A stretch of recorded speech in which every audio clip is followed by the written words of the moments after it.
Her hands were trembling as the soldiers lifted her into the carriage. She was 16 years old.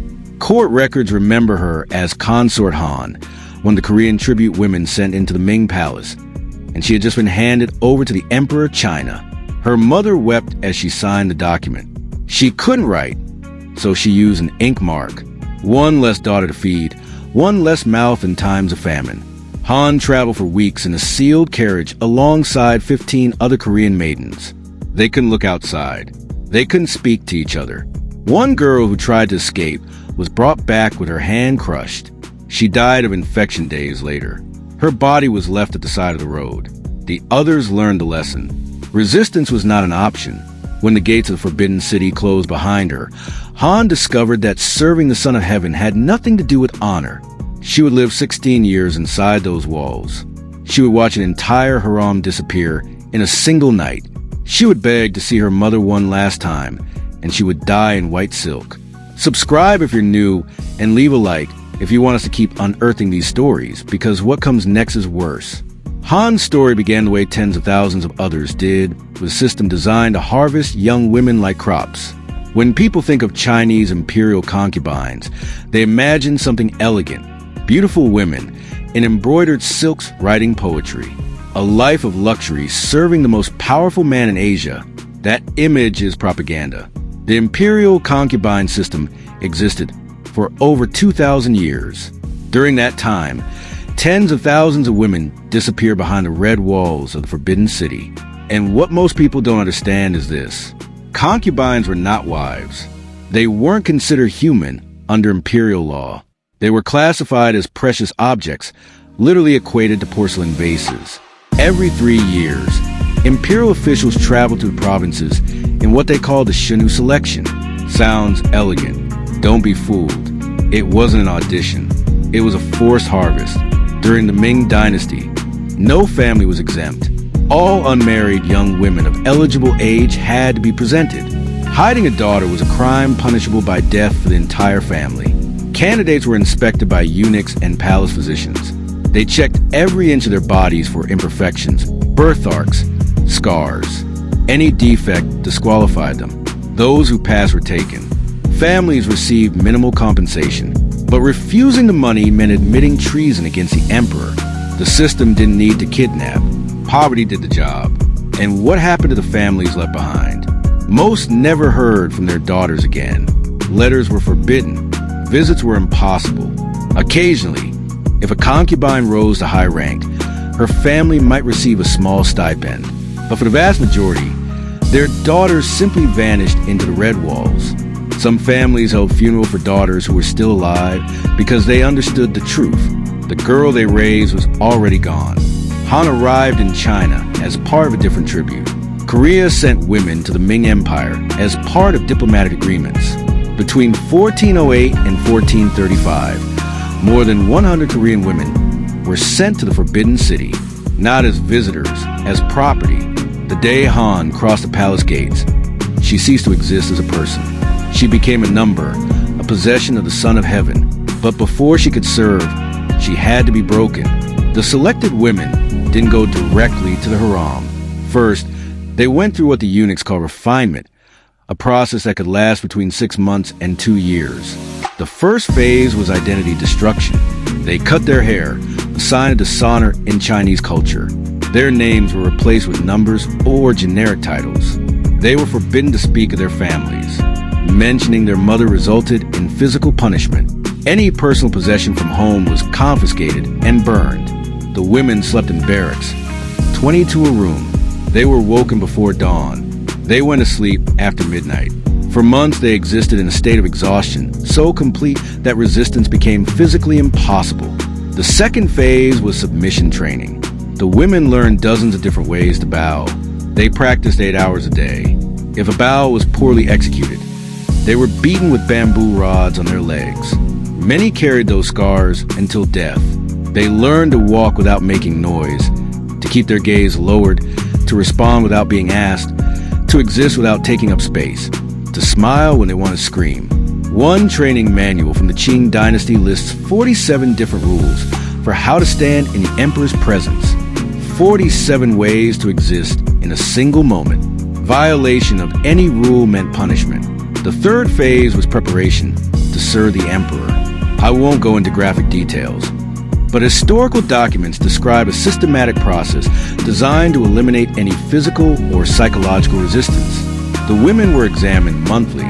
Those considered inadequate were subjected to treatments that palace records describe with clinical coldness. Palace medical records describe the process with chilling detachment. Notes from 1723 refer to candidates presenting resistance and preparation protocols that required multiple sessions. The clinical language barely disguises what was being done to these women behind palace walls. Administrative records, official documents written as if they were talking about training horses. After months of this, the women who survived were considered ready to enter a world where their suffering had only just begun. After training, the girls entered the official system, and here began another form of hell. The hierarchy was brutal. At the top, the empress, the emperor's only official wife.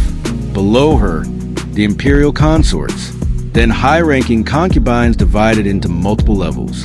And at the bottom, common concubines, sometimes hundreds of them, and preparation women, girls whose fate had not yet been decided. Your rank determined everything. The amount of food you received, the color of your clothes, the size of your room, the number of servants, even the type of dishes you ate from. The empress received more than 22 pounds of prime meat every day. A low-ranking concubine received barely 4 pounds.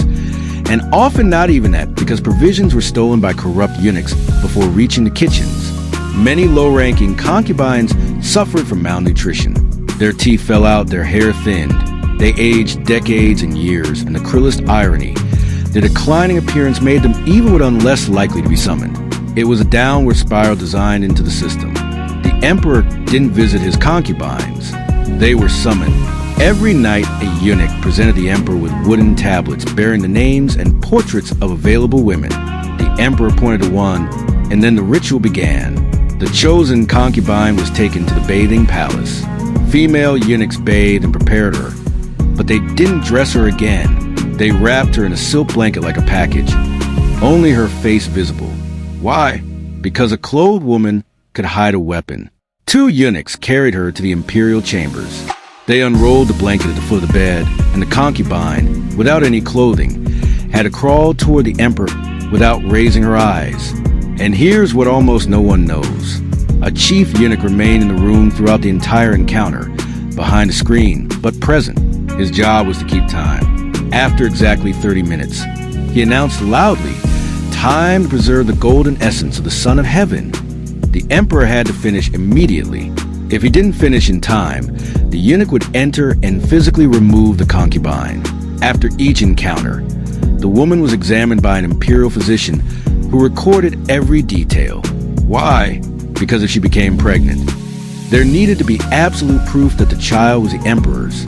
But here's what made the system truly perverse. Most concubines were never summoned. Not once, not ever. There were hundreds of women in the harem, sometimes over 1,000. The emperor might summon 1 or 2 per week. Do the math. A concubine could spend her entire life, decades, waiting for a call that would never come, aging in silence, watching younger girls arrive, knowing that her only purpose, the only reason she was taken from her family, would never be fulfilled. And yet she couldn't leave, couldn't marry, couldn't have children with anyone else. She was property in permanent storage, with nothing to do but wait. The women turned on each other. The imperial harem wasn't just a prison. It was an arena. Hundreds of women, all competing for the attention of one man, all knowing that a single pregnancy could change everything or destroy everything. The result was a hidden war that lasted centuries. Concubines poisoned each other's food. They bribed eunuchs to remove rivals from the selection tablets. They spread rumors designed to make other women fall from favor. Historical records document cases of women slipping abortions into pregnant rivals' tea. If the baby died, so did the mother's chances. Centuries before the Qing, the same logic already ruled the palace. Empress Waitin, one of the few women to ever rule China in her own name, allegedly strangled her own newborn daughter and blamed a rival concubine. That concubine was executed. Wu rose to become empress. This is disputed by historians, but the fact that it was believable tells you everything about the harem's culture. The violence wasn't always physical. Psychological warfare was constant. Senior concubines tormented juniors. Favorites were isolated and undermined. Alliances formed and shattered based on who the emperor looked at during dinner. One account from the Qing dynasty describes a concubine who spent 3 years pretending to be friends with a rival only to testify against her when the empress launched an investigation into disloyalty. The rival was demoted to servant status. Her children were taken away. This wasn't cruelty for its own sake. It was survival. In a system where women had no power except through the emperor's favor, destroying your competition was the only strategy that worked. The tragedy is that the system turned victims into perpetrators. Women who had been kidnapped, trained, and dehumanized learned to do the same to others because the alternative was being destroyed first. And if a concubine somehow survived the warfare and caught the emperor's attention, if she became pregnant, that's when the real nightmare began. Here's the truth no one expected. Getting pregnant was the worst thing that could happen to a low-ranking concubine. Common logic would say that a child of the emperor would elevate her status, but reality was crueler. A pregnant concubine was isolated in the most remote palaces of the Forbidden City. She spent 9 months under constant surveillance. She couldn't receive visitors. She couldn't send letters. She couldn't walk through the gardens. And when the baby was born, it was immediately separated from its mother. If it was a boy, he was handed over to wet nurses and raised far from his biological mother. She could see him perhaps once or twice a year, supervised by eunuchs without permission to touch him. If it was a girl, many times she simply disappeared. Imperial records didn't bother to document the fate of low-ranking concubines' daughters. There are documents describing women so desperate to avoid this cycle that they secretly consumed a board of herbs. They preferred risking death rather than bringing a daughter into that system. And if a son died, the mother was often blamed, accused of negligence, sometimes accused of murder. Even when children died of common illnesses, the mother could be demoted, exiled to remote palaces, or worse.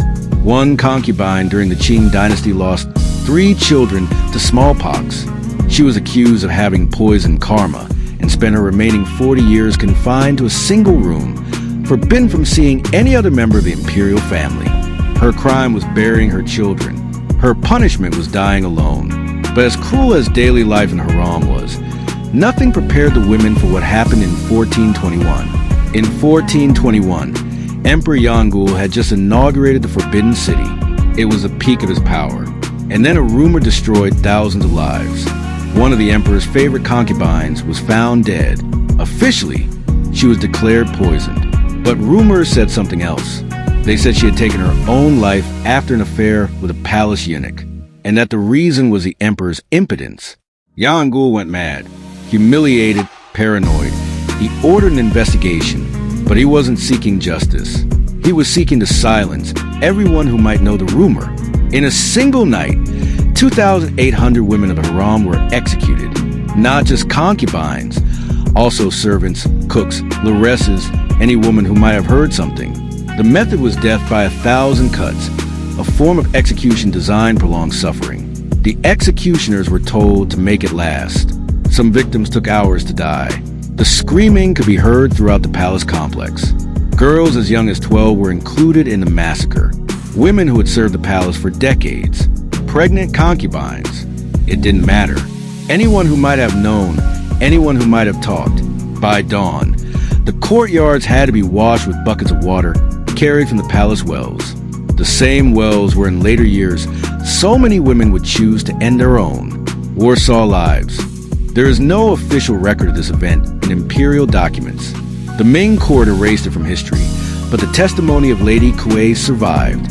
A concubine who was outside the palace that night, visiting a sick relative. She escaped the purge by accident. Years later, Lady Ku dictated her account to a Korean envoy. She described a scream that lasted until dawn. The courtyard slick with blood. Eunuchs dragging bodies through corridors she had walked every day. She named women she had known, girls she had trained alongside, friends who had shared her meals. Her testimony was preserved in Korean diplomatic archives, where Ming censors couldn't reach it. It remains one of the only first-hand accounts of what happened that night. Lady Kwai herself didn't escape for long. When Emperor Yonggul died 3 years later, she was among the women selected for accompanying sacrifice. Her last recorded words, preserved by the same Korean envoy, "I survived a night of blood only to die in silk." Han, the young Korean woman from our story, also survived a massacre. She was among the few who weren't executed, but her relief was short-lived. 3 years later, when Emperor Yonggul died, Han was included in the list of women selected for eternal honor. During the Ming Dynasty, there was a practice called xuanzang, which means accompanying sacrifice.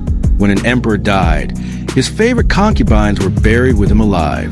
The logic was simple and horrifying. The emperor would need company in the afterlife. And what better company than the women who had served his desires in life? 3 days after the emperor's death, eunuchs compiled a list of the selected, between 5 and 30 women. Depending on the emperor, the chosen ones received a last sumptuous meal, delicacies they had never tasted. Wine they were usually forbidden to drink. Some accounts describe musicians playing while the women ate as if it were a celebration. Then 2 options. The first hanged themselves voluntarily, with white silk cords. This was considered an honorable death. The woman's family received economic compensation and official recognition. Some families encouraged their daughters to accept willingly, knowing the alternative was worse. The second refuse. In that case, eunuchs would hang them by force or drug them with opium until they lost consciousness. Their bodies, some still breathing, were placed in a seated position in chambers around the main tomb, arranged as if they were waiting, attending, serving even in death. In 1958, archaeologists opened the tomb of Emperor Jingtai. They found remains of 16 women in side chambers, all seated. Analysis showed cervical trauma from hanging, but 3 skeletons showed signs of struggle, fractured bones, scratch marks on the stone walls. They were buried alive, and they tried to get out. This practice was abolished in 1464, not out of compassion, but because the families of the victims were starting to cause political problems. Han wasn't that lucky. She died in 1424, 30 years before the abolition. When she begged to be allowed to return to Korea to care for her elderly mother, the new emperor rejected her petition. They hanged her with white silk and buried her alongside the man who had destroyed her life. Han's death came before the practice was abolished. But for the women who came after, abolition didn't mean freedom. It meant something almost worse. The abolition of accompanying sacrifice didn't bring freedom. It brought something different. Decades of confinement. Concubines who survived their emperors were sent to the palace of perpetual solitude in the most remote corners of the Forbidden City. The rules were simple and brutal. Never leave the complex. Never marry. Never have contact with the outside world. Perform manual labor. Pray for the dead emperor 3 times a day. For decades, they lived in collective dormitories, sleeping on mats on the floor. Basic food. Illnesses treated only if they threatened to spread. Many went insane. Others simply stopped eating until their bodies gave out. The most common method of escape was drowning in the garden wells. During the 18th century, an average of 12 bodies per year were found in those wells. Guards removed them at night without ceremony, without official record. Just one less number. The youngest recorded widow was 14. She had been married to an elderly emperor for 3 months before he died. She spent the next 61 years in the palace of perpetual solitude, 75 years old when she finally died, having spent her entire adult life mourning a man she barely knew. The last imperial concubine died in 1946. Her name was 1R, the last empress of China. She spent her final years in a communist prison, addicted to opium, having lost all her children. She died alone at 39 years old. She was buried in an unmarked mass grave. The concubine system officially ended, but the Forbidden City still stands. And what it chooses to remember and what it chooses to forget tells you everything. Today, 14 million tourists visit the Forbidden City every year. They walk through the golden courtyards. They admire the yellow roofs. They take selfies in front of the imperial thrones. Tour guides speak of magnificent architecture and imperial power. They don't mention the palaces of perpetual solitude. They don't point out the wells where bodies were found every week. They don't explain why the Palace of Compassion and Tranquility was closed and used as a storage room for decades. Officials have tried for years to dismantle the haunted palace reputation without ever asking why it existed in the first place. Because some walls still bear the marks of desperate hands. Han was 16 years old when they put her in that carriage. She was 32 when they hanged her with white silk. During those 16 years, she never saw her mother again. She never set foot in her homeland again. She never heard her real name spoken with affection again. She was sold as tribute, trained as an object, used as a vessel, and buried as an accessory. And she was just one of tens of thousands. Historians estimate that over the 2,000 years of Imperial China, more than 100,000 women passed through the concubine system. Most of their names were never recorded. Most of their stories were never told. They existed as numbers in ledgers, as bodies in tombs, as ghosts in palaces that tourists now photograph for Instagram. Modern China prefers to celebrate its history without examining the human cost. It's uncomfortable to admit that the civilization that invented gunpowder and the compass also perfected the industrialization of female suffering. But silence doesn't honor the victims. Forgetting doesn't bring justice. The walls of the Forbidden City still stand. The stones still remember. And now you remember, too. If you made it this far, let me know in the comments which part of the story impacted you most. And if you believe these stories deserve to be told, subscribe because there are more buried truths waiting to come to.